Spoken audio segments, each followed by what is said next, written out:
There are many mods that are being worked on. Some get cancelled, some get released, and at the end of the day, mods give us the chance to play our favorite games through a new perspective. But then there comes a mod that just blows the lid off of everything and literally raises the bar. Welcome, dear viewers, to Dooming the Bar, a Doom 2 mod that has Half-Life 2 beta maps running on the classic Doom engine.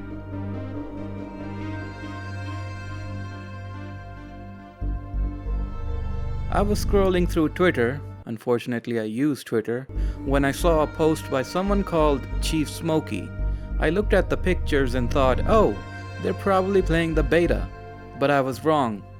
When I closely looked at the images and read the text, these screenshots were from a mod running on GZDoom. Chief Smokey released Dooming the Bar a few months ago, and while he's not the sole creator of the mod, he definitely did help finish it up for public release. I think there were more people who worked on this. The mod has about 8 maps, starting from the garage all the way to Kleiner's lab. Plus it also has 2 bonus maps, the Free TVs map and the Manhack Arcade 2001 map. And to call this mod, even in its early stages, a masterpiece would be an understatement. Every single second that I spent playing this mod, I couldn't believe what I was seeing. I mean, look at this. It's beautiful. And to think this is running on an engine from 1993. Granted, it's not the actual engine, but a source port. GZDoom to be exact, but still, my point remains that this is amazing that it's running on the Doom engine. The sheer amount of detail this has is outstanding. You can see boxes, barrels, garbage containers, litter on the ground, and so much more. It's packed to the brim with detail. By just looking at it, you can feel how much effort went into it. Then there's the texture work. From what I can tell, it was lifted straight out of the leaked files and the recreation efforts the beta community has made upon those leaked files. I mean, the way the textures are used makes this feels like an almost one-to-one copy of the actual thing. What I like the most about this mod is the atmosphere they were able to pull off. Dark and gritty textures and skyboxes, rusty and dirty walls and interiors, and the rain. Oh god, the rain. You look up and there's this little effect of your vision getting hit with drops of water. Such a nice little detail. Speaking of skyboxes, a little fun fact is that Chief Smokey is one of the people who made skyboxes for the beta, so he knows what he's doing when it comes to that domain. Right now there aren't any NPCs, just these sprites of citizens, combine guards and soldiers, cremators and so on. But can you imagine the potential this mod has? Even if we step out of the HL2 beta area, someone can take all these textures and make one hell of a dystopian themed Half-Life beta themed Doom mod out of it. Or hell, start making a recreation of the beta but in Doom. It's truly outstanding what the modders and mappers are able to do. Every few months there's always something that comes along that just astonishes me, and I'm glad I was able to discover this. Now let's talk about the locations and how they look. Right off the menu, you can see the console cast in the background. When you hit new game, you can choose the main 8 maps or the 2 bonus maps. Let's go with the main maps first.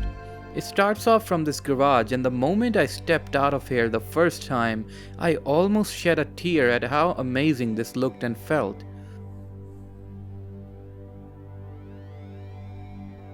Then you go underground for a while and come out of the dilapidated apartments. If you're a little bit knowledgeable about Doom mapping like I am, you might know that it's not possible for Doom maps to have rooms on top of rooms.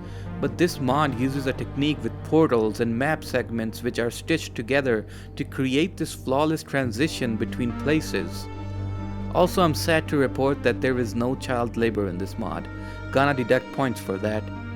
Next up is the Stenographer's Chasm, and again, the sheer scope and size of the places depicted here in the mod is just something that left me speechless. While I write this script, I'm at a loss for words. Oh, and there was this scene with the Stalker too. No loud sounds though. Speaking of sounds, I'll talk about that in a minute separately. Next up is the terminal, ever expansive with the tall buildings in the distance, the behemoth of a citadel looming over everyone, and of course, the clock too. The clock too. The clock too. The clock too. Next up is the terminal, ever expansive with the tall buildings in the distance, the behemoth of a citadel looming over everyone, and of course, an amazing skybox too. It was such a nice experience going over this, you know. Reminded me of the time I got first introduced to the beta and how it literally changed my channel for the better. After so long, I felt that excitement while playing this. Seeing those same maps given a new life through a different engine is just heartwarming. Next area is the streets plus the construction site. All along this whole mod, you'll see these quote-unquote NPCs around. They're not actually NPCs yet, but they do add a sense of population to the mod. Doesn't make it feel empty or lifeless. The construction site is as depressing as we last saw it, and again, I'm amazed at how well the people behind this were able to replicate the designs and the brushwork. The rain effects adds that extra layer of depression that we all endearingly love. Now we're at the console cast area. The sense of feeling so insignificant in the midst of all these skyscrapers is amazing. One thing I didn't mention so far is the lighting. Like the rest of the mod, it is too done superbly. Not too dark and not too bright. Couple that with the fog effects, it combines together to create an amazing atmosphere. After we traverse through the streets and the narrow alleyways, we finally reach the Manhack Arcade. I don't have much to say about this. Even if I did, it would probably be what I already said earlier. This scene though, absolutely beautiful. Peak dark and grittiness. Then we make our way underground again to get to Kleiner's lab. The underground area might be a bit confusing for those who have never been through the original maps before. But if you know your way around, you'll definitely appreciate all the work put into this place. The brushwork, the textures, lighting, everything. We finally make our way to the lab, the final area of this mod. It looks a little different, but not too much. There's no Kleiner here, unfortunately. To end the map, we jump into the teleporter and this little text comes up. This is a nice touch. Pause here if you'd like to read it. So yeah, that was the main part of the mod. So I would like to highlight the sound design. Footsteps and ambience music, everything is done so very well. Here are a few short examples.